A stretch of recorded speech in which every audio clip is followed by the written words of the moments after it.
ಓಂ ಶಾಂತಿ. ನಾವೆಲ್ಲ ಆತ್ಮರು ಭ್ರೂ ಮಧ್ಯದಲ್ಲಿ ಸ್ಮೃತಿ ಸ್ವರೂಪರಾಗುತ್ತಾ ನಾವೆಲ್ಲ ಆತ್ಮರ ತಂದೆ ಪರಂಪಿತ ಶಿವಬಾಬರವರನ್ನು ಆಹ್ವಾನಿಸುತ್ತಾ ಪ್ರಜಾಪಿತ ಬ್ರಹ್ಮ ಜಗದಂಬಾ ಸರಸ್ವತಿ ಮಮ್ಮಾರವರನ್ನು ಸ್ಮೃತಿ ಮಾಡುತ್ತಾ ಪ್ರತಿದಿನದಂತೆ ಈ ದಿನವೂ ಸಹ ಈ ಒಂದು ಮುರಳಿ ಚಿಂತನೆಯಲ್ಲಿ ಭಾಗವಹಿಸಿರುವ ನನ್ನೆಲ್ಲ ಸಹೋದರಾತ್ಮರಿಗೆ ಆತ್ಮೀಯವಾದ ಸ್ವಾಗತ ಸುಸ್ವಾಗತ.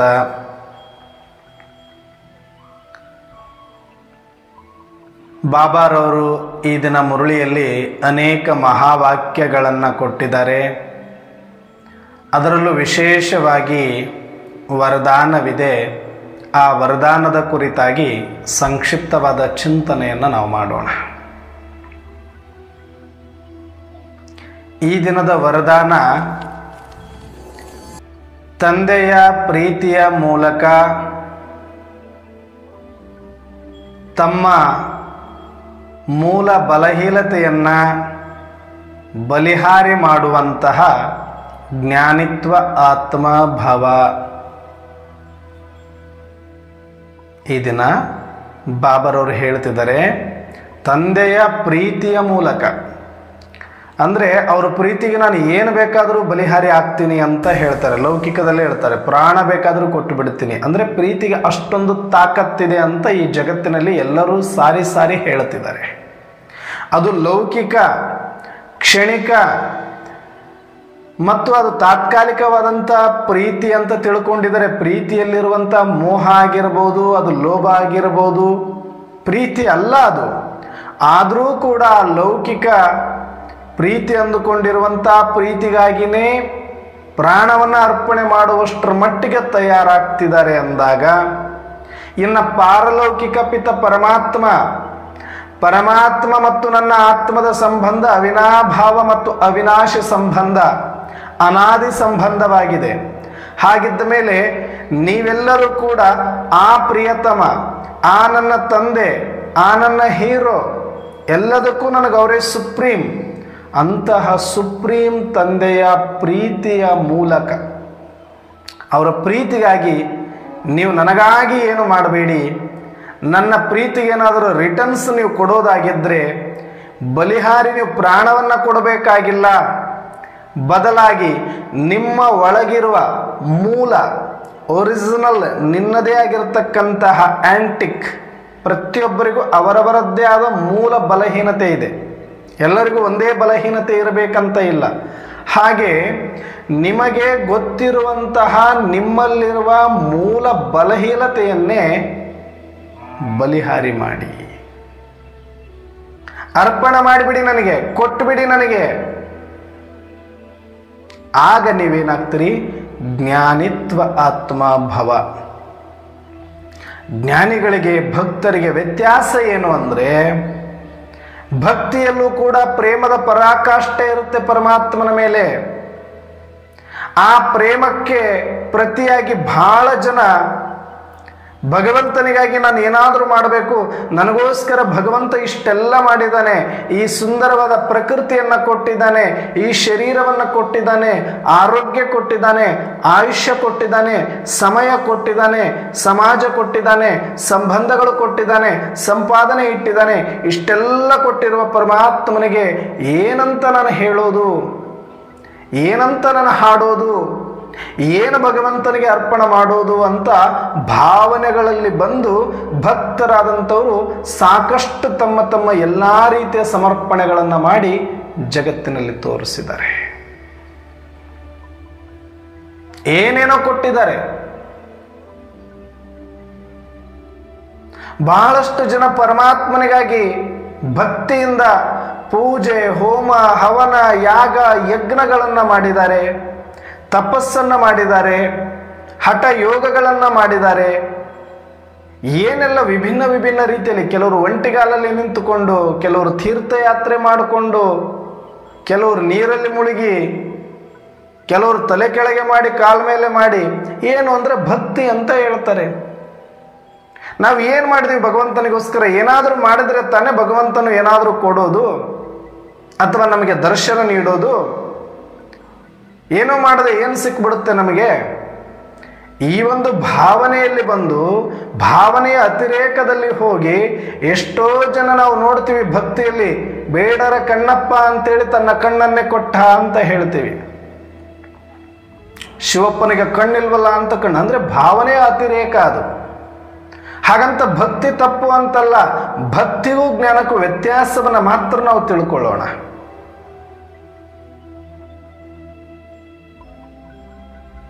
ಬಹಳಷ್ಟು ಜನ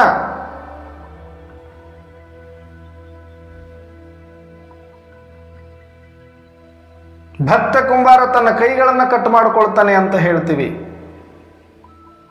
ಬಹಳಷ್ಟು ಜನ ಬಹಳಷ್ಟು ರೀತಿಯಲ್ಲಿ ಭಗವಂತನಿಗಾಗಿ ಅರ್ಪಿಸಿ ಬಿಟ್ಟಿದ್ದಾರೆ.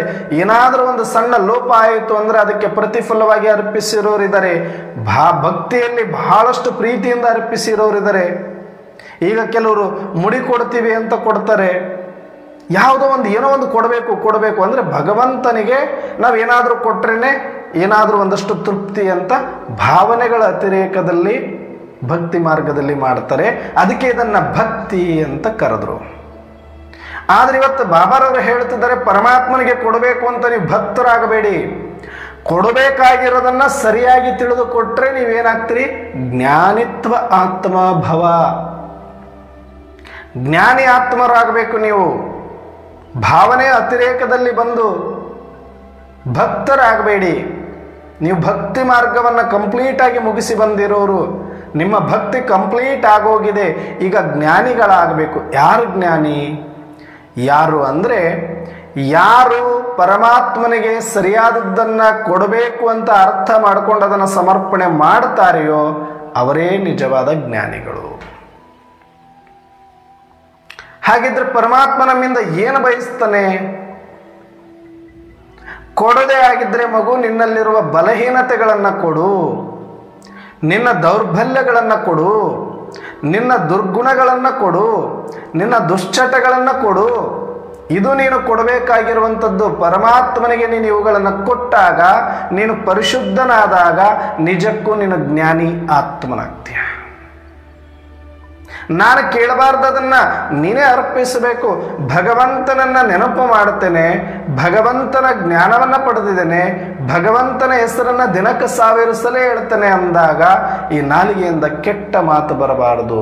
ಇಲ್ಲಿಯ ತನಕ ಅದು ಆಡ್ತಾ ಇದ್ರೆ ಅದನ್ನ ಕೊಟ್ಟು ಬಿಡು. ಈ ಕಣ್ಣಿನಿಂದ ಕೆಟ್ಟದ್ದನ್ನು ನೋಡಬಾರ್ದು. ಇಲ್ಲಿಯ ತನಕ ನೋಡ್ತಾ ಇದ್ದಂಥ ಒಂದು ದೃಷ್ಟಿ ಇತ್ತು, ಕುದೃಷ್ಟಿ ಇದ್ರೆ ಅದನ್ನ ಕೊಟ್ಟು ಬಿಡು. ಕುಹಕ ಮಾತಿದ್ರೆ ಅದನ್ನ ಕೊಟ್ಟು ಬಿಡು.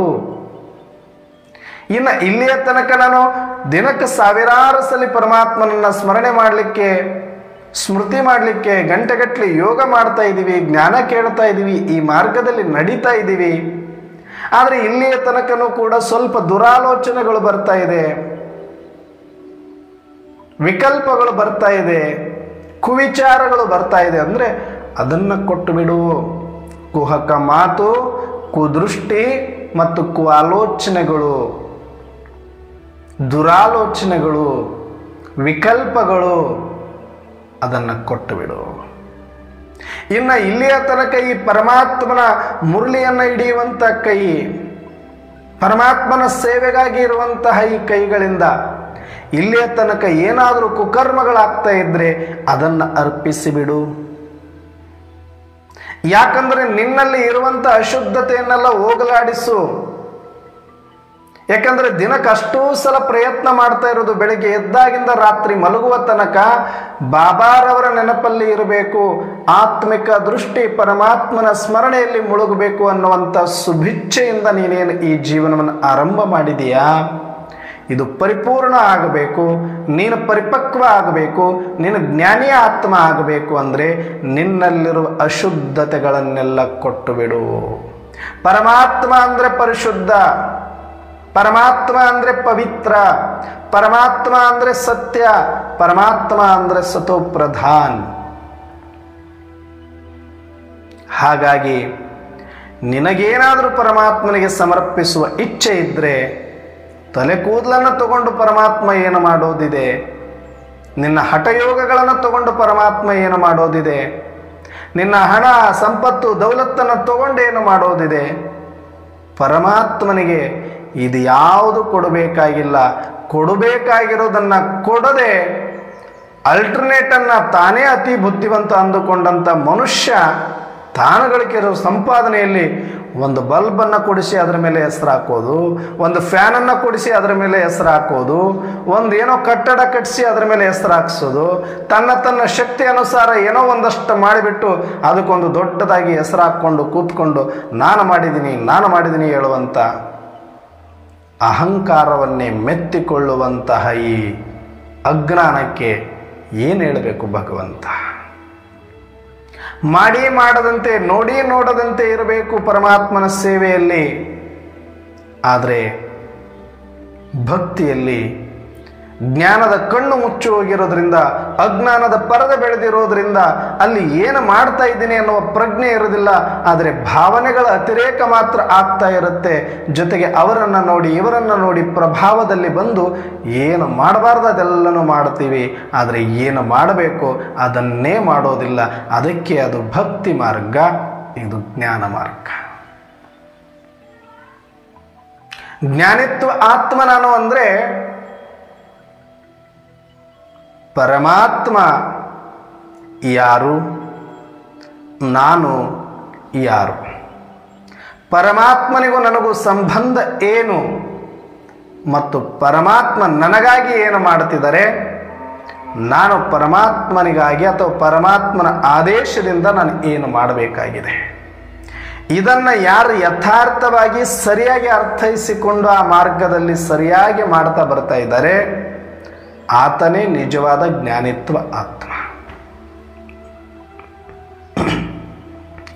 ಇಲ್ಲದೆ ಹೋದರೆ ಜ್ಞಾನಿತ್ವ ಆತ್ಮ ಆಗಲಿಕ್ಕೆ ಸಾಧ್ಯನೇ ಇಲ್ಲ ಅವರು. ಹಾಗಾಗಿ ನಾವೆಲ್ಲರೂ ಕೂಡ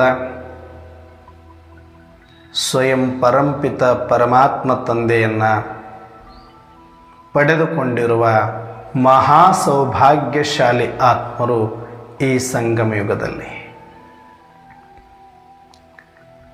ಯಾವ ತಂದೆಯೂ ಕೂಡ ಲೌಕಿಕದಲ್ಲಿ ಮಗನಿಂದ ಏನನ್ನೂ ಕೂಡ ಬೇಡುವುದಿಲ್ಲ. ಆದರೆ ಸುಪ್ರೀಂ ಪರಮಾತ್ಮ ತಂದೆ ನಮ್ಮಿಂದ ಏನಾದರೂ ಬೇಡ್ತಾರೇನು? ಅವರಿಗೆ ಅವಶ್ಯಕತೆ ಇದೆಯೇನು? ಇಲ್ಲಿಯೂ ಕೂಡ ನಾವು ಭಾವನೆಗಳಿಗೆ ಒಳಗಾಗಿ ಏನೇನೋ ಮಾಡಬೇಕು ಅಂತ ಅನ್ಕೊಂಡಿದ್ದೀವಿ ಅಂದರೆ ತಿಳ್ಕೊಳ್ಳಿ, ಇನ್ನೂ ನೀವು ಜ್ಞಾನ ಮಾರ್ಗಕ್ಕೆ ಬಂದಿಲ್ಲ. ಜ್ಞಾನದ ವೇಷಧಾರಿಗಳಷ್ಟೇ ಇನ್ನೂ ಜ್ಞಾನ ಮಾರ್ಗಕ್ಕೆ ಬಂದಿಲ್ಲ. ಯಾರಿಗೆ ಈ ಸಮಯದಲ್ಲಿ ಏನನ್ನ ಮಾಡಬೇಕು ಅನ್ನೋದು ಯಥಾರ್ಥವಾಗಿ ಅರ್ಥವಾಗಿರುತ್ತೆ ಅವರು ಮಾತ್ರ ಜ್ಞಾನಿತ್ವ ಆತ್ಮರು.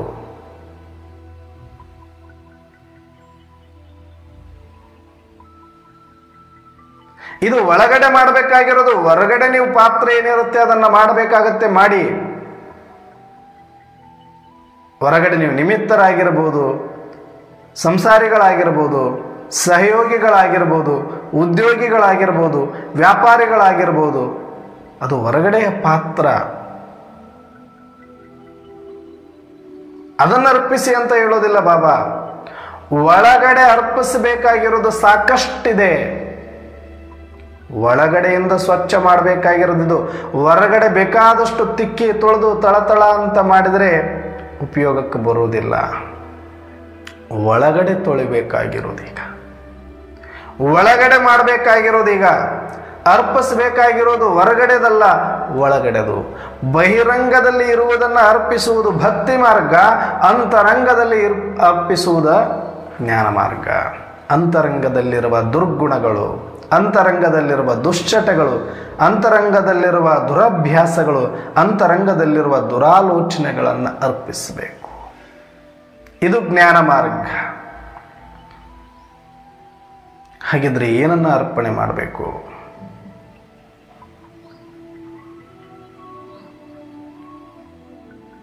ಬಾಬರವ್ರು ಹೇಳ್ತಾರೆ, ಮಗು ನೋಡು ನನ್ನನ್ನು, ನಾನು ಹೇಗೆ ಸಚ್ಚಿದಾನಂದ ಸ್ವರೂಪನೋ, ನಾನು ಹೇಗೆ ಪವಿತ್ರ ಸ್ವರೂಪನೋ, ನಾನು ಹೇಗೆ ಪರಮ ಶಾಂತನೋ, ಹಾಗೆ ನೀನೂ ಕೂಡ ಪರಮ ಪವಿತ್ರ, ಪರಮಶಾಂತ, ಸಚ್ಚಿದಾನಂದ ಸ್ವರೂಪನೇ ಆಗಿದ್ದೀಯಾ. ಈ ಹೊದಿಕೆ, ಈ ಪಾತ್ರ ಅನ್ನೋದು ಅಭಿನಯಿಸ್ಲಿಕ್ಕೆ ನೀನು ಬಂದಾತನೇ ಹೊರತು ಇದು ಯಾವುದೂ ನಿನ್ನದಲ್ಲ. ಈ ಗುಣಗಳು ಯಾವುದೂ ನಿನ್ನ ಗುಣಗಳಲ್ಲ, ಈ ಕರ್ಮಗಳು ಯಾವುದೂ ನಿನ್ನ ಕರ್ಮಗಳಲ್ಲ. ನೀನು ಮೂಲದಲ್ಲಿ ಸಚ್ಚಿದಾನಂದ ಸ್ವರೂಪ ಆತ್ಮನೇ. ನೀನು ಸಂತೃಪ್ತನಿದೆಯಾ, ನೀನು ಸಂಪನ್ನನೇ ಇದೆಯಾ, ನೀನು ಸಂಪೂರ್ಣನೇ ಇದೆಯಾ, ನೀನು ಪರಮಧಾಮ ನಿವಾಸಿ, ಪರಮ ಶಾಂತ ಸ್ವರೂಪನೇ ನೀನಾಗಿದೆಯಾ. ಆದರೆ ಪಾತ್ರಕ್ಕಾಗಿ ವಿಸ್ಮೃತಿಯಲ್ಲಿ ಬಂದು ಪಾತ್ರದ ಗುಣಗಳನ್ನು, ಪಾತ್ರದ ಕರ್ಮಗಳನ್ನು ಮಾಡಲಿಕ್ಕೆ ಬಂದಿದೆಯಾ. ಹಾಗಾಗಿ ನೀನು ಪಾತ್ರದಲ್ಲೇ ಇದೆಯಾ. ಪಾತ್ರದ ಪರಿವರ್ತನೆಯನ್ನಷ್ಟೇ ಬಯಸಿದರೆ ಭಕ್ತ, ಬದಲಾಗಿ ನಿನ್ನ ಸ್ವರೂಪವನ್ನು ತಿಳಿದು ಸ್ವರೂಪದಲ್ಲಿದ್ದು ಸಾಕ್ಷಿಯಾಗಿ ಪಾತ್ರದ ಸಕರ್ಮಗಳನ್ನು ಮಾಡಿದರೆ ನೀನು ಜ್ಞಾನಿ. ಇಲ್ಲಿನೂ ಪಾತ್ರವನ್ನು ತ್ಯಜಿಸುವಂಗಿಲ್ಲ. ತಮೋ ಪ್ರಧಾನ ಪಾತ್ರವನ್ನು ಸತೋ ಪ್ರಧಾನ ಮಾಡ್ಕೊಳ್ಳಿಕ್ಕೆ ಶ್ರೀಮತ ಕೊಟ್ಟಿದ್ದಾರೆ.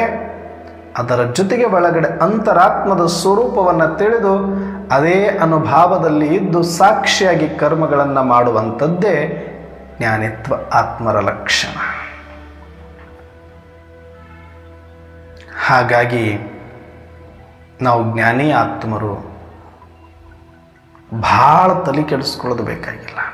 ಅಣ್ಣವ್ರೇ, ನಮ್ಮ ಹತ್ರ ಏನೂ ಇಲ್ಲ, ನಾವು ಭಾಗ್ಯ ಹೆಂಗೆ ಬೆಳಗಿಸ್ಕೊಳ್ಬೇಕು? ಭಾಳ ಜನಕ್ಕಿದು ತಲೆಬ್ಯಾನಿ, ಭಾಳ ಜನಕ್ಕಿದು ಸುಮ್ಮನೆ ಇಲ್ಲದೇ ಇರೋ ಜಡ್ ಹಚ್ಕೊಳ್ಳೋದು. ಏನು ಅಂದರೆ ನಾವು, ಅಣ್ಣವ್ರೆ ಅವ್ರು ಇಷ್ಟು ವರ್ಷ ಮುಂದೆ ಬಂದುಬಿಟ್ಟಿದ್ದಾರೆ, ನಾನು ಈಗ ಬಂದುಬಿಟ್ಟಿದ್ದೀನಿ, ಭಾಳ ಲೇಟ್ ಮಾಡಿಬಿಟ್ಟಿನಿ ಅಣ್ಣವ್ರೆ, ಬಾಬಾರವ್ರು ನನಗೆ ಭಾಳ ಲೇಟಾಗಿ ಸಿಕ್ಕಿಬಿಟ್ಟಿದ್ದಾರೆ ಅಣ್ಣವ್ರೆ. ಅಮ್ಮ, ಯೋಚನೆ ಮಾಡಬೇಡ, ಭಾಳ ಮುಂದೆ ಪಡ್ಕೊಂಡಿರೋರು ಏನು ಮಾಡಿಲ್ಲ, ಅವ್ರವ್ರ ಪಾತ್ರ ಮಾಡಿದಾರಷ್ಟೇ. ಬಾಬಾ, ಮಮ್ಮ, ದಾದಿಯರೆಲ್ಲರೂ ಕೂಡ ತಮ್ಮ ಕರ್ತವ್ಯನಿಬ್ಬರು ನಿರ್ವಹಿಸಿ ಸಂಪನ್ನ ಆಗಿರೋದು ಬಿಟ್ಟರೆ ಉಳಿದಿರೋರು ಎಲ್ಲರೂ ಕೂಡ ಎಷ್ಟೇ ವರ್ಷಗಳಿಂದ ಮುಂದೆ ಬಂದರೂ ಕೂಡ ಮಾಡಬೇಕಾಗಿರುವಷ್ಟೇ ಮಾಡ್ಕೊಳ್ಳೋಕ್ಕಾಗಿದೆ ಇಲ್ಲಿ. ಹಾಗಂತ ನೀವು ಈಗ ಬಂದ ಮಾತ್ರಕ್ಕೆ ನಿಮಗೇನು ಅವಕಾಶನೇ ಇಲ್ಲ ಅಂತಲ್ಲ. Last so fast. ಯಾಕಂದರೆ ಈ ನಿಗೂಢತೆಯನ್ನು ಸರಿಯಾಗಿ ಅರ್ಥ ಮಾಡ್ಕೊಂಡಿರೋರ ಸಂಖ್ಯೆ ಬಹಳ ಕಡಿಮೆ ಇದೆ. ಕೋಟಿ ಲೆಕ್ಕದಲ್ಲಿ ಬಂದಿರಬಹುದು ನಿಮಗಿಂತ ಮುಂದೆ, ಆದರೆ ಯಥಾರ್ಥವಾಗಿ ಅರ್ಥ ಮಾಡಿಕೊಂಡಿರೋದು ಬರೀ ಸಂಖ್ಯೆಗಳಲ್ಲಿ. Single, double digit, triple digit ದಾಟೋದಿಲ್ಲ, ಅಷ್ಟೇ ಯಥಾರ್ಥವಾಗಿ ತಿಳ್ಕೊಂಡಿರೋದು.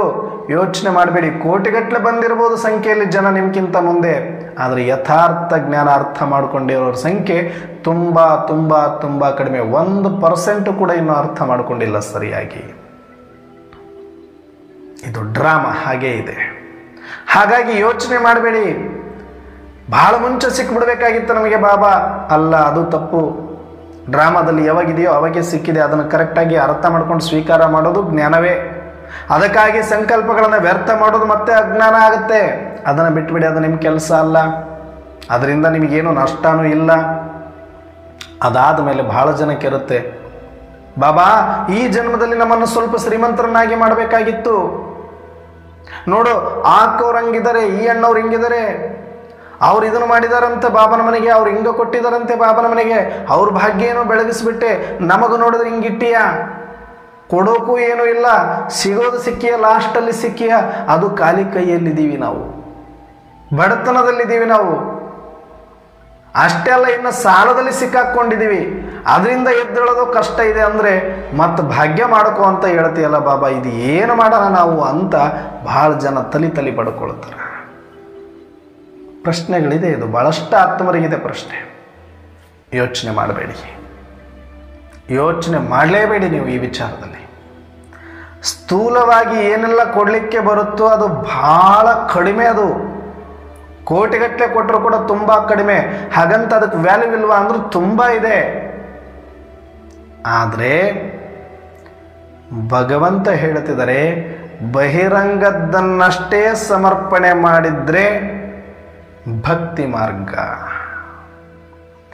ಬಹಿರಂಗದ ಜೊತೆಗೆ ಅಂತರಂಗವನ್ನು ಕೊಟ್ಟರೆ ಅದು ಜ್ಞಾನ ಮಾರ್ಗ. ಬಹಿರಂಗದಲ್ಲಿರುವುದನ್ನು ಕೊಡುವುದು ಬಹಳ ಸುಲಭ, ನಮ್ಮ ಹತ್ರ ಇದು ಹೆಚ್ಚಿದೆ ಇದನ್ನು ಕೊಟ್ಟು ಬಿಡೋಣ, ಇದು ಹೆಚ್ಚಿದೆ ಇದನ್ನು ಕೊಟ್ಟು ಬಿಡೋಣ, ಇದು ಇದೆ ಇದು ಕೊಡೋಣ, ಅಥವಾ ನಮ್ಮ ಹತ್ರ ಇಲ್ಲ ಯಾರ ಹತ್ರನೂ ಇಸ್ಕೊಂಡು ಕೊಟ್ಟು ಬಿಡೋಣ, ಈ ಥರನೂ ಇದ್ದಾರೆ. ತಮ್ಮ ಹತ್ರ ಇಲ್ಲ ಅಂದ್ರೂ ಏನಾದರೂ ಮಾಡಿ ಬೇರೆಯವ್ರ ಹತ್ರ ಸಾಲ ಮಾಡಿ ಇಸ್ಕೊಂಡು ಬಾಬನ ಯಜ್ಞದಲ್ಲಿ ಹಾಕ್ಬಿಡೋಣ, ಹೆಂಗೋ ಒಂದು ಬಂದು ಬಿಡೋಣ. ಅಷ್ಟೊಂದೇನು ಮಾಡಬೇಕಾಗಿಲ್ಲ. ಜ್ಞಾನ ಸರಿಯಾಗಿ ತಿಳ್ಕೊಂಡಿಲ್ಲ ಅಂದರೆ ಭಾವನೆಯಲ್ಲಿ ಅತಿರೇಕದಲ್ಲಿ ಬಂದಾಗ ಮತ್ತೆ ಲೋಭಿತನದಿಂದ ನಾವೇನಾದರೂ ಮಾಡಿದ್ರೇ ಭಗವಂತ ನಮಗೇನೋ ಕೊಡ್ತಾರೆ ಅನ್ನೋ ಲೋಭಿತನದಲ್ಲಿ ಮತ್ತೆ ಈ ರೀತಿ ಮಾಡಬೇಕಾಗತ್ತೆ. ಇಲ್ಲ ಯಾರೋ ನಿಮಗೆ ಆ ಥರ ಸಜೆಷನ್ ಮಾಡಿ ಪ್ರೇರಣೆ ಕೊಟ್ಬಿಟ್ರೆ ಆ ಥರ ಮಾಡ್ಲಿಕ್ಕೆ ಹೋಗ್ತೀರಿ. ಮಾಡೋ ಅವಶ್ಯಕತೆನೇ ಇಲ್ಲ. ನಾವು ಇರುವುದನ್ನು ಖಾಲಿ ಮಾಡ್ಕೊಳ್ಳೋದಕ್ಕೆ ಈ ಯಜ್ಞ ಇರೋದು ಸ್ಪಷ್ಟವಾಗಿ ತಿಳ್ಕೊಳ್ಳಿ. ನಿಮ್ಮ ಹತ್ರ ಇದೆಯಾ ಹಾಕಿ, ಇಲ್ವಾ ಅಲ್ಲೇ ಜಾಡಿಸೇ ಬಿಟ್ಟಿದ್ದೀರಿ, ಮತ್ತೇನಿದೆ ಜಾಡಿಸ್ಕೊಳ್ಳೋಕ್ಕೆ.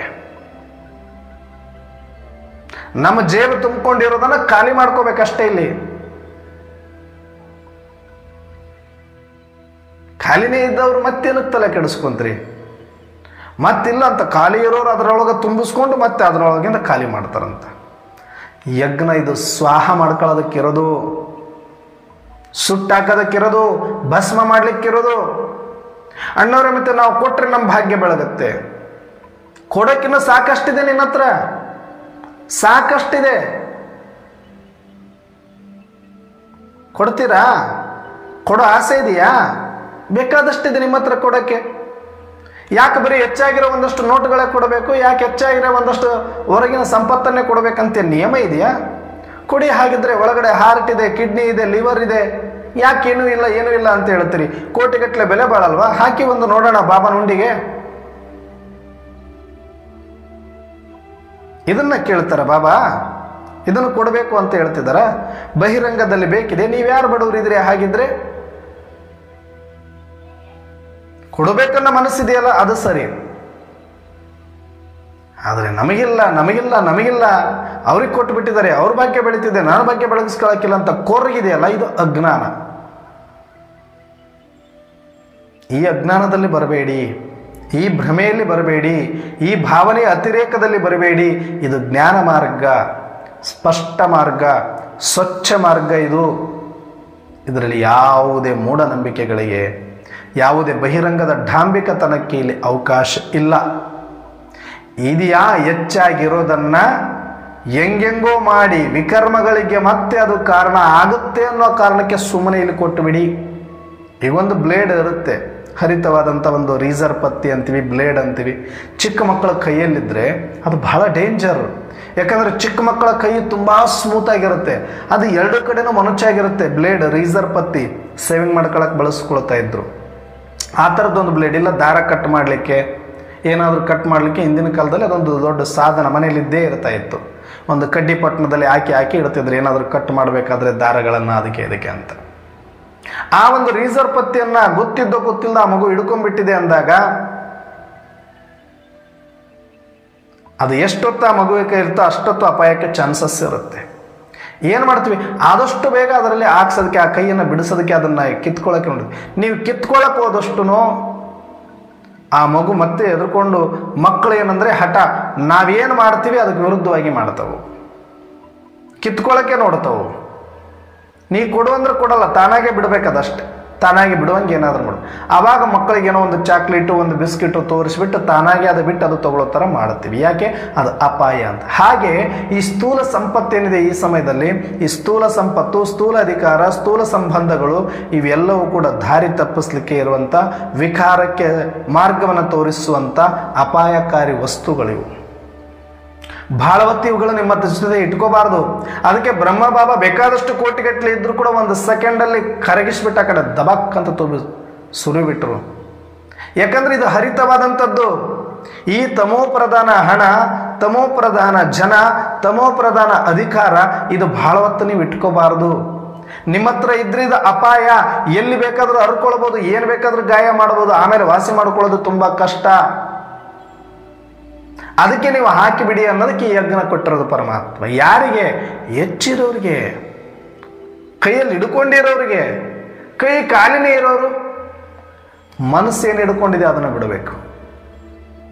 ಸ್ಥೂಲ ಸಂಪತ್ತಿಲ್ಲ, ಸ್ಥೂಲ ಅಧಿಕಾರ ಇಲ್ಲ, ಸ್ಥೂಲವಾಗಿ ಅರ್ಪಿಸ್ಲಿಕ್ಕೆ ನಿಮ್ಮ ಹತ್ರ ಏನು ದವಸ ಧಾನ್ಯ, ಭೂಮಿ, ಸಂಪತ್ತು, ಕಾಳು ಕಡಿ, ದುಡ್ಡು ಅಧಿಕಾರದಿಂದ ಏನೋ ಒಂದು ಸೇವೆ ಮಾಡೋಕ್ಕೆ ಅದು ಯಾವುದೋ ಅವಕಾಶಗಳಿಲ್ಲ ಅಂದರೆ ನೀವು ಅದೃಷ್ಟಶಾಲಿಗಳು. ಬರೀ ಕೈಲಿದ್ದೀರಿ, ನೀವು ಬ್ಲೇಡ್ ಬಿಡಬೇಕಂತಿಲ್ಲ ಅಂದ್ರೆ ಹಂಗಂತ ಹೇಳ್ಬಿಟ್ಟು ಇಲ್ಲ ಎಲ್ಲರೂ ಬ್ಲೇಡ್ ಕೈಯಿಂದ ಕೊಟ್ಟಿದ್ದಾರೆ ಅಂತೇಳಿ ನಾವು ಹೊಸದೊಂದು ಖರೀದಿ ಮಾಡಿ ಆ ಬ್ಲೇಡ್ ನಮ್ಮ ಕೈಯಲ್ಲಿ ಹಿಡ್ಕೊಂಡು ಆಮೇಲೆ ಭಗವಂತ ಚಾಕ್ಲೇಟ್ ಕೊಟ್ಟು ನಾವು ಹಿಂಗೆ ಹಾಕ್ಬೇಕಾ? ಇದಾ ಜ್ಞಾನ? ಇಲ್ವಲ್ಲ. ಅವ್ರು ಯಾರ ಕೈಯಲ್ಲಿ ಬ್ಲೇಡ್ ಹಿಡ್ಕೊಂಡಿದ್ದಾರೆ ಅವ್ರ ಕೈಯಲ್ಲಿ ಯುಕ್ತಿಯಿಂದ ಏನು ಮಾಡಿದ್ರೆ ಒಂದು ಜೋಳಿಗೆ ತಂದು ಅದರೊಳಗಡೆ ಒಂದು ಚಾಕ್ಲೇಟ್ ಕೊಟ್ಟು ನಿನಗೊಂದು ಚಾಕ್ಲೇಟ್ ಕೊಡ್ತೀನಿ ಇದನ್ನು ಹಾಕು ಅಂತ ಹಾಕಿಸ್ಕೊಂಡಿದ್ದಾನೆ. ನಮ್ಮ ಹತ್ರ ಬ್ಲೇಡೇ ಇಲ್ಲ.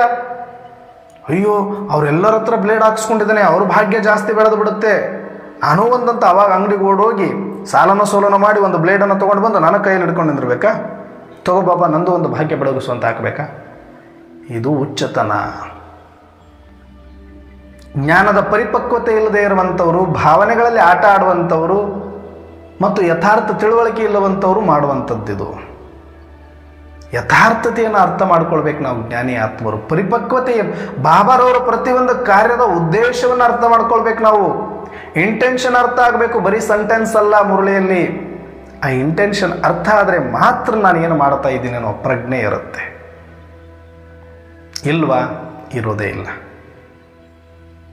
ಅದಕ್ಕೆ ನಾವೆಲ್ಲರೂ ಕೂಡ ಭಾಳ ತಲೆ ಕೆಡಿಸ್ಕೊಳ್ಬೇಡಿ. ತಲೆ ಬಿಸಿ ಭಾಳ ಜನ ಮಾಡ್ಕೊಂಡಿರೋದು ಏನಕ್ಕೆ ಅಂದರೆ ಇತ್ತೀಚೆಗೆ ಬಂದಿರೋರು ನಾವು ಭಾಳ ಲೇಟಾಗಿ ಬಂದುಬಿಟ್ಟು ವಿಜ್ಞಾನಕ್ಕೆ. ಇದೇ ತಲೆ ಬಿಸಿ ಭಾಳ ಜನಗಳಿಗಿದೆ. ಮತ್ತು ನಮ್ಮ ಹತ್ರ ಏನೂ ಇಲ್ಲ, ಭಗವಂತನಿಗೆ ಏನಾದರೂ ಕೊಡಬೇಕು, ನಾವು ಏನಾದರೂ ಮಾಡಬೇಕು, ನಾವು ಏನಾದರೂ ಮಾಡಬೇಕು. ಯಾಕೆ? ಅದು ಲೋಭಿತನನೇ, ಅದು ಬಿಸ್ನೆಸ್. ಏನು ನಾವು ಸತ್ಯುಗದಲ್ಲಿ ಶ್ರೇಷ್ಠ ಪದವಿ ಪಡ್ಕೊಳ್ಬೇಕಂದ್ರೆ ಇಲ್ಲೇನೋ ಮಾಡಬೇಕು, ಇಲ್ಲೇನೋ ಮಾಡಬೇಕು, ಇಲ್ಲೇನೋ ಮಾಡಬೇಕು ಅನ್ನೋ ಭ್ರಮೆ. ಬಾಲ ಸುಟ್ಟು ಬೆಕ್ಕಿನ ಥರ ಓಡಾಡೋದ್ರಿಂದ ಇಲ್ಲಿ ಏನೂ ಪ್ರಯೋಜನ ಇಲ್ಲ.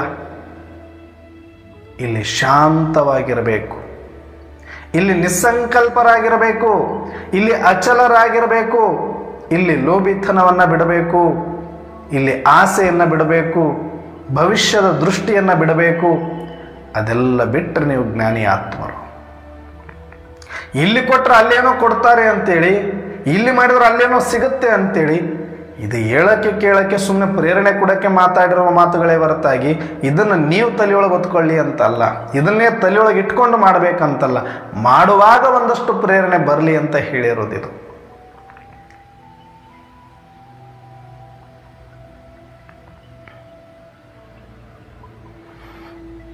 ಹಾಗಾಗಿ ನಿಮಗಷ್ಟೊಂದು ಕೊಡೋದೇ ಇದ್ದರೆ ಹೊರಗಡೆ ಇತ್ತ ಕೊಡಿ, ಅದಕ್ಕೇನು ಅಭ್ಯಂತರ ಇಲ್ಲ. ನಿಮ್ಮ ಹತ್ರ ಹೆಚ್ಚಿಗೆ ತುಂಬಿದೆ, ಬ್ಯಾಂಕ್ಗಳು ತುಂಬಿದೆ, ಜೇಬುಗಳು ತುಂಬಿದೆ, ಮನೆ ತುಂಬಿದೆ, ಸಾಧನಗಳಿದೆ, ಸಂಪತ್ತಿದೆ, ಭೂಮಿ ಇದೆ, ಯಾವುದೋ ರೂಪದಲ್ಲಿ ಅಧಿಕಾರ ಇದೆ, ಯಾವುದೋ ರೂಪದಲ್ಲಿ ಭಗವಂತನ ಯಜ್ಞಕ್ಕೆ ಸಹಾಯ ಮಾಡೋಣ, ಸಹಯೋಗ ಕೊಡೋಣ, ಖಂಡಿತ ಮಾಡಿ. ಖಾಲಿ ಆಗೋವರೆಗೂ ಬಿಡಬೇಡಿ, ಮಾಡಿ ಅಷ್ಟು ಖಾಲಿ ಮಾಡ್ಕೋಬೇಕಷ್ಟೆ. ಯಾಕಂದ್ರೆ ಖಾಲಿ ಆದ್ರೇ ಕುಕರ್ಮ ನಿಲ್ಲುತ್ತೆ, ಕುದೃಷ್ಟಿ ನಿಲ್ಲುತ್ತೆ, ಕುಸಂಕಲ್ಪನೆ ಇರುತ್ತೆ. ಅದು ಸ್ವಲ್ಪ ಇದ್ದಷ್ಟು ನಮ್ಮನ್ನು ಇನ್ನೂ ಜಾಸ್ತಿ ಅಹಂಕಾರದಲ್ಲಿ ತರಿಸುತ್ತೆ. ಈ ಹಣ, ಈ ಜನ, ಈ ಅಧಿಕಾರ, ಈ ಸಂಪತ್ತು ನಮ್ಮನ್ನು ಮತ್ತು ತಮೋ ಪ್ರಧಾನಿಗಳನ್ನಾಗಿಯೇ ಮಾಡಿಬಿಡುತ್ತೆ. 1ಕ್ಕೆ 4, 4ಕ್ಕೆ 10 ತಪ್ಪುಗಳನ್ನು ಮಾಡಿಸುತ್ತೆ. ಅದಕ್ಕೆ ಇದನ್ನು ಅರ್ಪಿಸ್ಲಿಕ್ಕೆ ಯಜ್ಞ ಇದೆ. ನಿಮ್ಮ ಹತ್ರ ಜಾಸ್ತಿ ಇದೆಯಾ ಮಾಡಿ, ಖಾಲಿ ಮಾಡ್ಕೊಳ್ಳೋವರೆಗೂ ಮಾಡಿ. ಆದರೆ ಇಲ್ವಾ ಯೋಚನೆ ಮಾಡಬೇಡಿ. ನಿಮ್ದು ಆಲ್ರೆಡಿ ಖಾಲಿ ಆಗೋಗಿದೆ, ಹೊರಗಡೆ ಏನು ಉಳಿಸ್ಕೊಂಡಿಲ್ಲ, ಇಲ್ಲಿ ತನಕ ಬರೋದ್ರೊಳಗಡೆ ಎಲ್ಲ ಖಾಲಿ ಮಾಡಿಕೊಂಡು ಸ್ವಚ್ಛ ಕೈಯಿಂದ ಇದ್ದೀರಿ. ಈಗ ನೀವು ಮತ್ತೇನೋ ಮಾಡಬೇಕು ಅಂತ ಅಂಟಿಸ್ಕೊಳ್ಬೇಡಿ ಕೈಗೆ. ನೀವು ಏನೋ ಒಂದು ಸುಳ್ಳು ಹೇಳಿ, ತಗಲು ಮಾಡಿ, ಇನ್ನೊಂದು ಮಾಡಿ, ಒಂದು 4 ರೂಪಾಯಿ ಗಳಿಸಿ ಭಗವಂತಂದು ಏನೋ ಸೇವೆ ಮಾಡಿಬಿಡ್ಬೇಕನ್ನೋ ಭ್ರಮೆಯಲ್ಲಿ ಮಾತ್ರ ಬರಬೇಡಿ. ಶುದ್ಧ ಹಸ್ತರಾಗಿರಿ, ಸಾತ್ವಿಕರಾಗಿರಿ, ಪವಿತ್ರರಾಗಿರಿ, ವ್ಯರ್ಥ ಮುಕ್ತರಾಗಿರಿ. ಯೋಚನೆ ಮಾಡಬೇಡಿ. ನಿಮ್ಮ ಭಾಗ್ಯ ಬೆಳಗಿಸ್ಕೊಳ್ಳೋದಕ್ಕೆ ಇನ್ನೂ ದಾರಿಗಳಿದೆ. ಏನಿದೆ? ನಿಮ್ಮ ಒಳಗಡೆ ಕೊಡಬೇಕಾಗಿರೋದೇನು? ಇದು ತಮೋಪ್ರಧಾನ ಹಣ, ತಮೋಪ್ರಧಾನ ಸಂಪತ್ತು, ತಮೋಪ್ರಧಾನ ಅಧಿಕಾರವನ್ನೇ ಕೊಟ್ಟು ಅವ್ರು ಭಾಗ್ಯ ಮಾಡ್ಕೊಳ್ಳೋಕ್ಕಾಗ್ತಾ ಇದೆ ಅಂತಂದ ಮೇಲೆ ನಮ್ಮೊಳಗಡೆ ಸಾಕಷ್ಟು ಸಂಪತ್ತು ಖಜಾನೆಗಳು ತುಂಬಿಕೊಂಡಿದ್ದೀವಿ. ಅದು ಲಾಕರ್ ಹಾಕ್ಕೊಂಡ್ಬಿಟ್ಟಿವಿ. ಯಾವುದು? ತಮೋಪ್ರಧಾನ ವಿಚಾರಗಳು, ತಮೋಪ್ರಧಾನ ದೃಷ್ಟಿ, ತಮೋಪ್ರಧಾನವಾದ ಸಂಕಲ್ಪಗಳು, ತಮೋಪ್ರಧಾನವಾದಂಥ ಮಾತುಗಳು, ತಮೋಪ್ರಧಾನವಾದಂಥ ಕರ್ಮಗಳು ಯಾವುದೆಲ್ಲ ಇದೆಯೋ ಇವು ಎಷ್ಟಿದೆ ಲೆಕ್ಕ ಹಾಕಿ ನೋಡಿ. ಇದರೊಳಗಡೆ ಭಾಳ ಶ್ರೀಮಂತರಿದ್ದೀವಿ ನಾವೆಲ್ಲರೂ. ಇದನ್ನ ಯಾರು ಖಾಲಿ ಮಾಡ್ಕೊಂಡಿಲ್ಲ, ಖಾಲಿ ಮಾಡ್ಕೊಳ್ಳೋ ದಾರಿನೂ ಭಾಳ ಜನ ತೋರಿಸಿಲ್ಲ ಇಲ್ಲಿ ತನಕ. ಆ ಖಜಾನೆ ಖಾಲಿ ಆಯ್ತು ಅಂತ ಕೈ ಎತ್ತಿ ಬಿಡಿಬಿಡಿ, ಬಾಬಾ ನನ್ನ ಹತ್ರ ಏನಿಲ್ಲ ಅಂತ ಓಡಾಡಬೇಡಿ. ಕೊಡಕ್ಕೆ ಬೇಕಾದಷ್ಟಿದೆ ನಾವು ಒಳಗಡೆ. ಬಾಬಾರವ್ರು ಗೊತ್ತಿದೆ ನೀವು ಎಲ್ಲೆಲ್ಲಿ ಯಾವ್ಯಾವ ಖಜಾನೆಯಲ್ಲಿ ತಿಜೂರಿಯಲ್ಲಿ ಲಾಕ್ ಮಾಡ್ಕೊಂಡು ಇಟ್ಟೀರಿ ಅಂತ ಗೊತ್ತಿದೆ. ಅದನ್ನು ಕೇಳ್ತಿರೋದು ಬಾಬಾ. ಕೊಡೋದೇ ಇದ್ರೆ ಒಳಗಡೆದು ಕೊಡಿ ಮಗು. ಹೊರಗಡೆದು ತಮೋಪ್ರಧಾನವಾಗಿರುವ ಧನ ಕನಕ ಅಧಿಕಾರ ಅಷ್ಟೇ ಅಲ್ಲ ನನಗೆ ಬೇಕಾಗಿರೋದು. ಒಳಗಡೆ ಇರುವ ತಮೋಪ್ರಧಾನ ವಿಚಾರಗಳನ್ನು ಕೊಟ್ಟುಬಿಡಿ, ದುರಾಲೋಚನೆಗಳನ್ನು ಕೊಟ್ಟುಬಿಡಿ, ದುರ್ಬುದ್ಧಿಯನ್ನು ಕೊಟ್ಟುಬಿಡಿ, ವ್ಯರ್ಥವನ್ನು ಕೊಟ್ಟುಬಿಡಿ, ದುರ್ಮಾತುಗಳನ್ನು ಆಡೋದನ್ನು ಕೊಟ್ಟುಬಿಡಿ, ದುಷ್ಕರ್ಮಗಳನ್ನು ಮಾಡೋದ್ರಿಂದ ಅದನ್ನು ಕೊಟ್ಟುಬಿಡಿ, ದುಶ್ಚಟಗಳನ್ನು ಕೊಟ್ಟುಬಿಡಿ. ಇಲ್ವ ನಿಮ್ಮ ಹತ್ರ? ಕೇಳಿಸ್ಕೊಳ್ಳಿ ನೋಡೋಣ. ಇದ್ರೊಳಗಡೆ ಬೇಕಾದಷ್ಟು ಶ್ರೀಮಂತರಿದ್ದೀರಿ, ಕೊಟ್ಟುಬಿಡಿ. ಮತ್ತೆ ಯಾಕೆ ತಡ ಮಾಡ್ತೀರಿ? ಭಾಗ್ಯ 100% ಗ್ಯಾರಂಟಿ ಬರುತ್ತೆ. ಬಂದಿಲ್ಲ ಅಂದ್ರೆ ಲಿಂಗರಾಜಣ್ಣವ್ರನ್ನ ಕೇಳಬೇಕಾದ್ರೆ ನನಗೂ ಬಾಬಾ ಹೇಳಿದ್ದಾರೆ, ಗ್ಯಾರಂಟಿ ಕೊಟ್ಟುಬಿಡು ಮಗು ಅಂತ ಹೇಳಿದ್ದಾರೆ. ಬಾಂಡ್ ಮೇಲೆ ಸಹಿ ಮಾಡೇ ಕೊಟ್ಟಿದ್ದಾರೆ ಬಾಬಾ. ಯಾರು ಒಳಗಿನ ಈ ತಮೋಪ್ರಧಾನ ದುಶ್ಚಟಗಳ ದುರ್ಗುಣಗಳು ವ್ಯರ್ಥವನ್ನು ಕೊಟ್ಟು ಬಿಡ್ತಾರೋ ಅವರಿಗೆ ಅದಕ್ಕಿಂತ ಹೊರಗಿನ ತಮೋಪ್ರಧಾನ ಧನ ಕನಕವನ್ನು ಕೊಟ್ಟು ಭಾಗ್ಯ ಏನು ಮಾಡಿಕೊಳ್ತಾ ಇದ್ದಾರೆ ಅದಕ್ಕಿಂತ 1000 ಪಟ್ಟು ಹೆಚ್ಚಿನ ಭಾಗ್ಯ ಇದಕ್ಕಿದೆ ಅಂತ ಹೇಳಿದ್ದಾರೆ ನೋಡಿ ಬಾಬಾ. ಅದರಲ್ಲಿ ನೀವು ಬಡವರು ಇರ್ಬೋದು, ಇದರಲ್ಲಿ ಶ್ರೀಮಂತರು ಇದ್ದೇ ಇದ್ದೀವಿ ನಾವೆಲ್ಲರೂ ಕೂಡ. ಹೊರಗಡೆದು ಕೊಡೋದ್ರಲ್ಲಿ ಕಂಜೂಸ್ತನ ಮಾಡ್ತಾ ಇಲ್ಲ ಇವತ್ತು. ಒಳಗಡೆದು ಕೊಡೋದ್ರಿಂದ ನಮಗೆ ನಷ್ಟನೇ ಇಲ್ಲ, ಆದರೆ ಇದರಲ್ಲಿ ಬಹಳ ಕಂಜೂಸ್ತನ ಮಾಡ್ತಿದ್ದೀವಿ. ಬಹಳ ಜನ ದಾನಿಗಳಿದ್ದಾರೆ ಇವತ್ತು ಬಾಬರವ್ರ ಮಕ್ಕಳು. ಅದಕ್ಕೆ ಇವತ್ತು ಇಷ್ಟು ದೊಡ್ಡ ಯಜ್ಞ ಬೆಳೆದಿದೆ, ಬಹಳ ಉದಾರತೆ ಇದೆ. ಹೊರಗಡೆ ಇರೋದನ್ನು ಕೊಟ್ಟು ಬಿಟ್ಟಿದ್ದಾರೆ, ಆದರೆ ಅಷ್ಟೇ ಧಾರಾಳತನ ಒಳಗಡೆ ಇರೋದನ್ನು ಕೊಡಲಿಕ್ಕೆ ಆಗ್ತಾ ಇಲ್ಲ ಎಲ್ಲರ ಕೈಯಿಂದನೂ. ಕೆಲವರು ಕೊಟ್ಟಿದ್ದಾರೆ ಪುಣ್ಯಾತ್ಮರು, ಅವ್ರ ಭಾಗ್ಯ ಬೆಳಗಿಸ್ಕೊಂಡ್ಬಿಟ್ಟಿದ್ದಾರೆ. ಒಳಗಿಂದು ಹೊರಗಿಂದು ಕೊಟ್ಟಿರೋ ಪುಣ್ಯಾತ್ಮರು, ಬ್ರಹ್ಮ ಮೊಮ್ಮ ಸಮಾನ ಇರುವಂಥ ಆತ್ಮರು ಇದ್ದಾರೆ, ಅಲ್ಲೊಬ್ರು ಇಲ್ಲೊಬ್ರು. ಆದರೆ ಹೊರಗಡೆದು ಧಾರಾಳವಾಗಿ ಕೊಟ್ಟಷ್ಟು ಇಲ್ಲ ಅಂತ ಹೇಳ್ಕೊಂಡು ಓಡಾಡ್ತಾರೆ ಇಲ್ಲದೆ ಇರೋರು. ಯಾಕೆ ಒಳಗಡೆದು ಕೊಡಬಾರದಂತ ಏನು ನಿಯಮ ಇದೆ? ಕೊಡಿ. ಇವತ್ತು ಅದನ್ನೇ ಬಾಬರವರು ವರದಾನ ಕೊಟ್ಟಿದ್ದಾರೆ. ಏನು? ತಂದೆಯ ಪ್ರೀತಿಯ ಮೂಲಕ ನಿಮ್ಮ ಮೂಲ ಬಲಹೀನತೆಗಳನ್ನು ಬಲಿಹಾರಿ ಮಾಡುವಂತಹ ಜ್ಞಾನಿತ್ವ ಆತ್ಮಭವ. ಬಲಿಹಾರಿ ಮಾಡಿ, ಸಮರ್ಪಣೆ ಮಾಡಿ, ಕೊಟ್ಟು ಬಿಡಿ. ಕೊಟ್ಟ ಮೇಲೆ ವಾಪಸ್ ತಗೊಳ್ಬಾರ್ದು. ಒಂದು ಸಲ ನಾವು ಸುಮಾರು ಅವಾಗ PUC ಕಾಲೇಜು ಓದ್ತಾ ಇದ್ವಿ ಅನಿಸುತ್ತೆ. ಕಾಲೇಜೂ ಇಲ್ಲ, ಕಾಲೇಜು ಮುಗಿದಿತ್ತು. ಆಲ್ರೆಡಿ ಅಟ್ಟಿ ಕಂಪ್ನಿಯಲ್ಲಿ ಕೆಲಸ ಮಾಡ್ತಾ ಇದ್ದೆ. ಆ ಟೈಮಲ್ಲಿ ಸರಳ ಶಾಂತಿ ಯೋಗ ಅಂತ ಯೋಗ ಕ್ಲಾಸ್ ಗುರುಗಳು. ಆವಾಗ ನಮ್ಮ ಕಡೆ ಯೋಗಗಳು ಚೆನ್ನಾಗಿ ನಡೀತಾ ಇತ್ತು. ಅಂದರೆ ಯೋಗ ಅಂದರೆ ಅಲ್ಲಿ ಪ್ರಾಣಾಯಾಮ ಮತ್ತು ಧ್ಯಾನವನ್ನು ಕಲಿಸಿಕೊಡ್ತಾ ಇದ್ರು. ಪ್ರತಿ ಊರುಗಳಿಗೂ ಕೂಡ 13 ದಿನದ ಕ್ಯಾಂಪ್. ನಾನು ಎಲ್ಲೋ ಒಂದು ಕಡೆ ಹೋಗಿ ನನ್ನನ್ನು ಯಾರೋ ಪರಿಚಯ ಮಾಡಿಸಿ ಅಲ್ಲಿ ಒಂದು 13 ದಿನದ ಕ್ಯಾಂಪನ್ನು ನಾನು ತಗೊಂಡಿದ್ದೆ. ಆವಾಗ ಧ್ಯಾನ ಮತ್ತು ಪ್ರಾಣಾಯಾಮಗಳನ್ನು ಕಲಿತಿದ್ದೆ.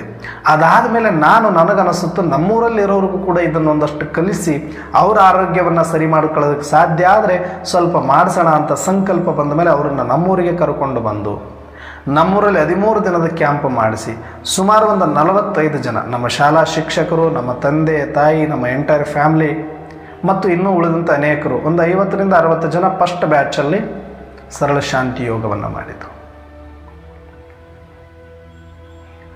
ಆ ಟೈಮಲ್ಲಿ ಅವರು ಒಂದು ಮಾತನ್ನು ಹೇಳಿದರು. ಲಾಸ್ಟ್ ದಿನ 13 ದಿನದ ತರಗತಿಗಳು ಇರುತ್ತೆ. First day, second day, third day ಈ ಥರ ಆದಮೇಲೆ ಲಾಸ್ಟಲ್ಲಿ ಪ್ರಾಕ್ಟಿಕಲ್ ಕ್ಲಾಸ್ಗಳಿರುತ್ತೆ. 13ನೇ ದಿನ ಒಂದು ಬ್ಯೂಟಿಫುಲ್ ಆಗಿರ್ತಕ್ಕಂಥ ಬೆಳಿಗ್ಗೆ ಕತ್ತಲದಲ್ಲಿ 4 ಗಂಟೆಗೆ ಒಳಗಡೆ ಹೋಗಬೇಕು. ಅದು ಯಾವ ಥರ ಮಾಡ್ತಿದ್ರು ಅಂದರೆ 13 ಡೇಸ್ ಪ್ರೋಗ್ರಾಮ್ ಅಂತ ಮಾಡ್ತಿದ್ರು. Last day programme.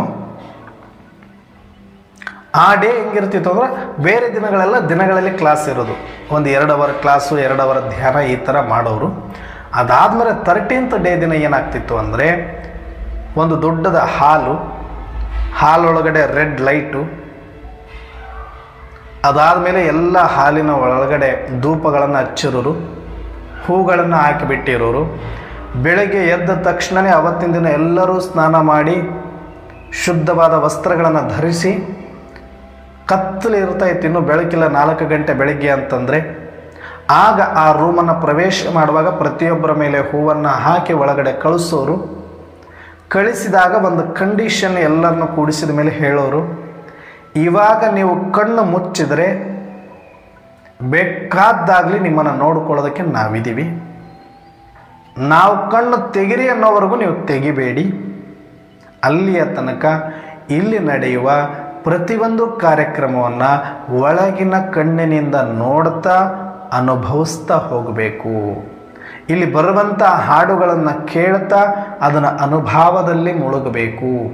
ನೀವು ಅನುಭವಿಸುವುದೇ ಯೋಗ, ಆ ಅನುಭವವನ್ನು ಮಾಡಿ ಅಷ್ಟೇ ಅಂತ ಹೇಳಿ ಒಂದು ಸಲ ಕಣ್ಣು ಮುಚ್ಚಿ ಕುಳಿಸಿದರೆ ಬೆಳಗ್ಗೆ 4 ಗಂಟೆಯಿಂದ 9 ಗಂಟೆವರೆಗೂ 5, 6, 7, 8, 9 5 ತಾಸು ಕೂತಿರೋರು ಕೂಡಲೇಬೇಕು. ಇದು ಕಂಡೀಷನ್. ಚೇರ್ ಮೇಲೆ ಕೂಡಕ್ಕಾದವ್ರು ಚೇರ್ ಮೇಲೆ, ಕೆಳಗಡೆ ಕೂಡಕ್ಕಾಗೋರು ಕೆಳಗಡೆ. ಒಟ್ಟು ಅಲುಗಾಡುವಂಗಿಲ್ಲ. ಅಲುಗಾಡಬಹುದು ನೀವು ಯಾವ ಕಡೆ ಆದರೂ ಇರಿ, ಆದರೆ ಕಣ್ಣು ಮಾತ್ರ ಓಪನ್ ಮಾಡುವಂಗಿಲ್ಲ. ಇದು ನಿಯಮ ಇತ್ತು. ಅಲ್ಲಿ ಏನು ನಡೀತಾ ಇತ್ತು, ಇಷ್ಟಾದ ಮೇಲೆ ಅವ್ರನ್ನ ಕೂಡಿಸಿ ಒಂದಷ್ಟು ಭಕ್ತಿಯ ಹಾಡುಗಳನ್ನು ಹಾಕ್ತಾಯಿದ್ರು ಆರಂಭದಲ್ಲಿ. ಅದಾದಮೇಲೆ ನಮ್ಮದೊಂದು ಬ್ಯಾಚ್ ಇತ್ತು, ಒಂದು 15 ಜನದ ಟೀಮ್ ಇತ್ತು ಭಜನೆ ಮಾಡುವಂಥವ್ರು. ಎಲ್ಲ ಹುಡುಗರುಗಳೇ. ನಾವು ಒಂದು 50ರಿಂದ 60 ಹಾಡುಗಳು ಬಾಯ್ಪಟ್ಟು ಮಾಡ್ಕೊಂಡಿರೋರು. ಒಂದು ಸಣ್ಣದ ತಬಲ ಇರ್ತಾ ಇತ್ತು, ಒಂದು ದಮಡಿ ಇರ್ತಾ ಇತ್ತು, ಒಂದಷ್ಟು ತಾಳ ಇರ್ತಾ ಇತ್ತು, ಹಾರ್ಮೋನಿಯಂ ಕೆಲವರು ಸಲ ತರ್ತಿದ್ರು, ಕೆಲವು ಸಲ ತರ್ತಿರಲಿಲ್ಲ. ಹಾಡುಗಳನ್ನು ಹಾಡೋದು ಅಷ್ಟೇ, ವಚನಗಳನ್ನು ಹಾಡೋದು, ಭಕ್ತಿ ಹಾಡುಗಳನ್ನು ಹಾಡೋದು, ಗುರುವಿನ ಹಾಡುಗಳನ್ನು ಹಾಡೋದು, ದೇವರ ಹಾಡುಗಳನ್ನು ಆಡ್ತಾ ಆಡ್ತಾ ಆಡ್ತಾ ಆಡ್ತಾ ಆಡ್ತಾ ಸ್ಟಾರ್ಟಿಂಗಲ್ಲಿ ಸ್ವಲ್ಪ ಸ್ಲೋ ಅಲ್ಲಿ ಹಾಡುಗಳು, ಆಮೇಲೆ ಸ್ವಲ್ಪ ಸ್ಪೀಡು, ಆಮೇಲೆ ಬರ್ತಾ ಬರ್ತಾ 5 ಗಂಟೆನೂ ಕೂಡ 1 ನಿಮಿಷ ಗ್ಯಾಪ್ ಇಲ್ದಂಗೆ ಹಾಡುಗಳು ಕಂಟಿನ್ಯೂ ಅನುಭವ ಮಾಡ್ತಾ ಮಾಡ್ತಾ ಮಾಡ್ತಾ ಮಾಡ್ತಾ ಲಾಸ್ಟ್ಗೆ ಎಷ್ಟು ಪೀಕಿಗೆ ಹೋಗ್ಬಿಡ್ತಾ ಇದ್ರು ಅಂದರೆ ಇನ್ನೇನು ಪರಮಾತ್ಮನ ದರ್ಶನವನ್ನೇ ಮಾಡ್ತಾ ಇದ್ದೀವಿ ಅನ್ನೋಷ್ಟರ ಮಟ್ಟಿಗೆ ಆ ಒಂದಕ್ಕೊಂದು ಸಂಬಂಧ ಇರುವಂಥ ಹಾಡುಗಳನ್ನು ಹಾಕಿ ಅವರಿಗೆ ಅನುಭವದಲ್ಲಿ ತೆಗೆದುಕೊಂಡು ಹೋಗ್ಬಿಡ್ತಿದ್ರು. ಕೆಲವರೆಲ್ಲ ಹೆಂಗಾಗಿರ್ತಿದ್ರು ಅಂದರೆ ಈ ಕಡೆ ನೀವು ಅವ್ರನ್ನ ಮುಖ ಮಾಡಿ ಕೂಡಿಸಿದ್ರೆ ಹಿಂಗೆ ತಿರುಗಿರ್ತಿದ್ರು, ಗೊತ್ತಿರ್ತಿರ್ಲಿಲ್ಲ. ಕೆಲವರು ಇಲ್ಲಿ ಕೂತಿರೋರು ಇಲ್ಲಿಗೆ ಬಂದು ಬಿಟ್ಟಿರ್ತಿದ್ರು, ಅವ್ರಿಗೆ ಗೊತ್ತಿರ್ತಿರ್ಲಿಲ್ಲ. ಅಷ್ಟು ಮೈ ಮರೆತು ಪರವಶರಾಗಿ ಬಿಡ್ತಾ ಇದ್ರು. ಅಂಥ ಒಂದು ಯೋಗ ಕ್ಲಾಸ್. ಆ ಬ್ಯಾಚ್ ಆದಮೇಲೆ ಅವರೆಲ್ಲ ಖುಷಿಯಾಗಿ ಮತ್ತೆ ಇನ್ನೊಂದು ಸಲ ಇನ್ನೊಂದು 50 ಜನದ ಬ್ಯಾಚ್ ಮಾಡಿದರು. ಈ ಥರ ನಮ್ಮೂರಲ್ಲಿ ಕೂಡ ನಾನು ಆ ಟೈಮಲ್ಲಿ 1-2 ಯೋಗ ಬ್ರಹ್ಮಕುಮಾರಿಸಿದ್ದಲ್ಲ, ಸರಳ ಶಾಂತಿ ಯೋಗ ಅಂತ, ಅದು ಬೇರೆ ಕಡೆ ಲೌಕಿಕದ ಯೋಗಗಳು, ಪ್ರಾಣಾಯಾಮ ಮತ್ತು ಧ್ಯಾನವನ್ನು ಕಲಿಸುವಂಥದ್ದು. ಇನ್ನೂ ನನಗೆ ಧ್ಯಾನಕ್ಕೆ ಬಂದಿರಲಿಲ್ಲ. ಸುಮಾರು ಒಂದು 20 ವರ್ಷದ ಹಿಂದೆ ಇದು ನಡೆದಿರೋದು. ಆ ಟೈಮಲ್ಲಿ ಆ ಗುರುಗಳು ಒಂದು ಮಾತನ್ನು ಹೇಳಿದರು, ಯಾರಾದರೂ ನೀವು ದುಶ್ಚಟಗಳನ್ನು ಇವತ್ತು ನನಗೆ ಕೊಡಬೇಕು. ನೀವು ಗುರುದಕ್ಷಿಣ ಅಂತ ಏನಾದರೂ ಕೊಡೋದಿದ್ದರೆ ನನಗಿವತ್ತು ನೀವು ಕೊಡೋಕ್ಕೆ ತಯಾರಿದ್ದವ್ರು ಕೈ ಎತ್ತರಿ. ಕೈ ಎತ್ತಿದಾಗ ಅವ್ರು ಕೇಳ್ತಿದ್ರು, ನಿಮ್ಮ ದುಶ್ಚಟಗಳಲ್ಲಿ ಎಲ್ಲವೂ ಬೇಡ, ಒಂದೊಂದು ದುರ್ಗುಣಗಳನ್ನು ನನಗಿವತ್ತು ಕೊಡಬೇಕು. ಆಗ ಕೆಲವರು ಸೇದೋದು ಬಿಡ್ತೀವಿ ಅನ್ನೋರು, ಕೆಲವರು ಕುಡಿಯೋದು ಬಿಡ್ತೀವಿ ಅನ್ನೋರು, ಕೆಲವರು ಇನ್ನೊಂದು ಮತ್ತೊಂದು ಈ ರೀತಿ ಬಿಡ್ತೀವಿ ಅಂತಿದ್ರು. ಮತ್ತು ಹೇಳ್ತಾ ಇದ್ರು ಅವರು, ಇವತ್ತು ಕೊಟ್ಟ ಮೇಲೆ ಮತ್ತೆ ಯಾವತ್ತೂ ಕೂಡ ನೀವು ಅದನ್ನು ತಗೊಳ್ಬಾರ್ದು. ಆಯಿತು ಅಂತ ಗಟ್ಟಿ ಧೈರ್ಯ ಮಾಡಿ ಕೆಲವರು ಒಂದು 5 ಜನ 10 ಜನ ಧೈರ್ಯ ಮಾಡಿ ಅದರಿಂದ ಪರಿವರ್ತನೆ ಆದರೂ ಆಗ್ಬಿಡ್ಲಿ ನಮ್ಮ ಜೀವನ ಅಂತ ಹೇಳಿ ಅದ್ರ ಬಗ್ಗೆ ಸಾಕಷ್ಟು ಸವಿವರವಾಗಿ ಅರ್ಥವನ್ನು ಮಾಡಿಸಿ ಅವರಿಂದ ದುರ್ಗುಣಗಳನ್ನು ಬಿಡಿಸೋ ಪ್ರಯತ್ನವನ್ನು ಮಾಡ್ತಾ ಇದ್ರು. ಅದರಲ್ಲಿ ಸಾಕಷ್ಟು ಜನ ಬದಲಾವಣೆಗಳಾಗೋದನ್ನು ನಾವು ನೋಡ್ತಾ ಇದ್ವಿ. ಆವಾಗ ಅವರು ಲಾಸ್ಟಲ್ಲಿ ಎಲ್ಲ ಆದಮೇಲೆ ಕೊಡೋರೆಲ್ಲ ಕೊಟ್ಟು ಚೀಟಿ ಬರೆದು ನಾವಿನ್ನು ಬಿಟ್ಟು ಬಿಡ್ತೀವಿ ಅಂತ ಹೇಳಿ ಆದಮೇಲೆ ಒಂದು ಮಾತು ಹೇಳ್ತಾ ಇದ್ರು, ನಮ್ಮ ಬಾಯಲ್ಲಿ ಬರುವಂಥ ಜೊಲ್ಲು, ಲಾವಾರಸ ಅಂತ ಏನು ಕರಿತೀವಿ, ಉಗುಳು ಅಂತ ಏನು ಕರಿತೀವಿ, ನಮ್ಮದೇ ಅದು, ನಮ್ಮಿಂದನೇ ಉತ್ಪತ್ತಿಯಾಗಿದೆ. ಆದರೆ ಒಂದು ಸಲ ಅದನ್ನು ಉಗಿದ ಮೇಲೆ, ನೆಲಕ್ಕೆ ಬಿದ್ದ ಮೇಲೆ ನಂದು ಅಂತ ಮತ್ತೆ ಎತ್ಕೊಳ್ಳೋಕ್ಕಾಗಲ್ಲ. ಅದನ್ನು ಎತ್ಕೊಳ್ಳೋಕ್ಕಾಗಲ್ಲ, ಅದನ್ನು ನಾವೇ ಚೀತು ಅಂತೀವಿ. ಆಮೇಲೆ ಹೇಗೋ ಹಾಗೆ ದುಶ್ಚಟಗಳು ನಮ್ಮೊಳಗಡೆ ತಯಾರಾಗಿದೆ. ಈಗ ಉಗಿದು ಬಿಡಿ, ಮತ್ತೆ ವಾಪಸ್ಸು ನೆಕ್ಕಬೇಡಿ ಅದನ್ನು. ಅಂದರೆ ಅಷ್ಟವ್ರ ಮನಸ್ಸಿನ ಮೇಲೆ ಸದಾ ಅದು ನೆನಪು ಬರಬೇಕು ಅನ್ನುವಂಥದ್ದಕ್ಕೆ ಆ ಒಂದು ಉದಾಹರಣೆಯನ್ನು ಕೊಟ್ಟು ಹೇಳಿದ ಮೇಲೆ ಸಾಕಷ್ಟು ಜನ ಪರಿವರ್ತನೆ ಆಗಿಬಿಟ್ರು. ಹಾಗೆ ಉಗುಳಿದ್ದನ್ನು ಮತ್ತೆ ನೆಕ್ಕೋ ಪ್ರಯತ್ನ ಮಾಡಬಾರ್ದು. ಒಂದು ಸಲ ದುಶ್ಚಟವನ್ನು ಗುರುದಕ್ಷಿಣೆಯಾಗಿ ಕೊಟ್ಟ ಮೇಲೆ, ಇಲ್ಲ ಭಗವಂತನ ಹೆಸರಲ್ಲಿ ಅರ್ಪಿಸಿದ ಮೇಲೆ ಮತ್ತೆ ಅದನ್ನು ಯಾವತ್ತೂ ಕೂಡ ಸ್ವೀಕಾರ ಮಾಡಬಾರ್ದು ಅಂತ ಕಠೋರವಾಗಿಯೇ ಹೇಳಿ ಬಿಡಿಸುವಂಥ ಪ್ರಯತ್ನ ಮಾಡ್ತಿದ್ರು. ಆದರೆ ಬಾಬಾರವರು ಬಹಳ ಮಧುರ ತಂದೆ, ಅವರ ಪ್ರೀತಿಯಿಂದ ನಮ್ಮನ್ನು ಬಿಡಿಸ್ತಾ ಇದ್ರಲ್ಲಿ. ಯಾವ ಕಂಡೀಷನ್ನೂ ಹಾಕಿಲ್ಲ, ಯಾರಿಗೂ ಫೋರ್ಸು ಕೂಡ ಮಾಡಿಲ್ಲ. ಹಾಗಾಗಿ ನಾವು ಕೊಡೋದಕ್ಕೆ ತುಂಬ ನಮ್ಮ ಹತ್ರ ಇನ್ನೂ ಖಜಾನೆಗಳಿದೆ.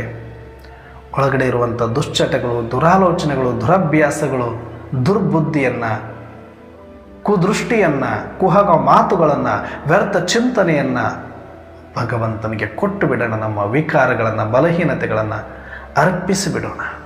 ಇದರಲ್ಲಿ ಬೇಕಾದಷ್ಟು ನೀವು ಎಷ್ಟು ಕೊಡ್ತೀರಿ ಅಷ್ಟು ಸ್ವಚ್ಛ ಆಗ್ತೀರಿ, ಎಷ್ಟು ಸ್ವಚ್ಛ ಆಗ್ತೀರಿ ಅಷ್ಟು ಶ್ರೇಷ್ಠ ಪದವಿ ಇದೆ. ಬರೀ ಈ ರೀತಿ ಅಲ್ಲ, ನೀವು ಇಲ್ಲೇನೋ ಯಜ್ಞಕ್ಕೆ ಕೊಟ್ಟು ಬಿಟ್ಟಿದ್ದೀರಿ, ಅದಕ್ಕೆ ನಿಮ್ಮನ್ನು ತೊಗೊಂಡೋಗಿ ಮೇಲೆ ಕೂಡಿಸಿ ಬಿಡ್ತಾರೆ. ಆ ಭ್ರಮೆಯಿಂದ ಹೊರಗಡೆ ಬನ್ನಿ. ನೀವು ಎಷ್ಟು ಕೊಟ್ಟಿದ್ದೀರಿ ಅನ್ನೋದು ಮುಖ್ಯ ಅಲ್ಲ, ಎಷ್ಟು ಒಳಗಡೆ ಪವಿತ್ರ ಆಗಿದ್ರಿ ಅನ್ನೋದು ಮುಖ್ಯ, ಎಷ್ಟು ಸ್ವಚ್ಛ ಆಗಿದ್ರಿ ಅನ್ನೋದು ಮುಖ್ಯ, ಎಷ್ಟು ಖಾಲಿ ಆಗಿದ್ರಿ ಅನ್ನೋದು ಮುಖ್ಯ. ಹೊರಗಡೆ ಮಾತ್ರ ಕೊಟ್ಟುಬಿಟ್ಟು ಒಳಗಡೆ ಹಂಗೇ ತುಂಬಿಕೊಂಡು ಖಜಾನೆಗಳನ್ನು, ಈ ವಿಕಾರಗಳನ್ನು, ವ್ಯರ್ಥವನ್ನು, ಕುಹಕ ಮಾತುಗಳನ್ನು ಎಷ್ಟು ವರ್ಷ ಆದ್ರೆ ಏನು ಬಂತು? ಕೆಲವರು ಈಗ ಬಂದಿರೋರು ಅನ್ಕೊಳ್ತಾರೆ ಅವ್ರು 20 ವರ್ಷ ಆಯ್ತು, 30 ವರ್ಷ ಆಯ್ತು. ತಿಳ್ಕೊಂಬಿಡಿ, ಅವ್ರು 30 ವರ್ಷ ಇರ್ತೀವಿ, 40 ವರ್ಷ ಇರಲಿ. ಯಾರು ಪರಚಿಂತನ, ಪರದರ್ಶನ ವ್ಯರ್ಥ ಮಾಡ್ತಾರೆ ಅವ್ರು ಇನ್ನೂ 1ನೇ ಕ್ಲಾಸು ಪಾಸ್ ಆಗಿಲ್ಲ. ನೀವು ಯಾರ ಬಗ್ಗೆ ತಲೆ ಕೆಡಿಸ್ಕೊಳ್ಬೇಡಿ. ನೀವು ಇವತ್ತು ಬಂದಿದ್ರು ಕೂಡ ಅವ್ರನ್ನೆಲ್ಲ ಭೇಟಿ ಮಾಡಿಕೊಂಡು ಮುಂದೆ ಹೋಗುವ ಅವಕಾಶ ಇದೆ. ಯಾಕಂದರೆ ಇಲ್ಲಿ ಬರೀ ಹೊರಗಡೆ ತೋರಿಕೆಯ ಮಾತುಗಳಿಂದ ಇಲ್ಲಿ ಏನೂ ಆಗೋದಿಲ್ಲ.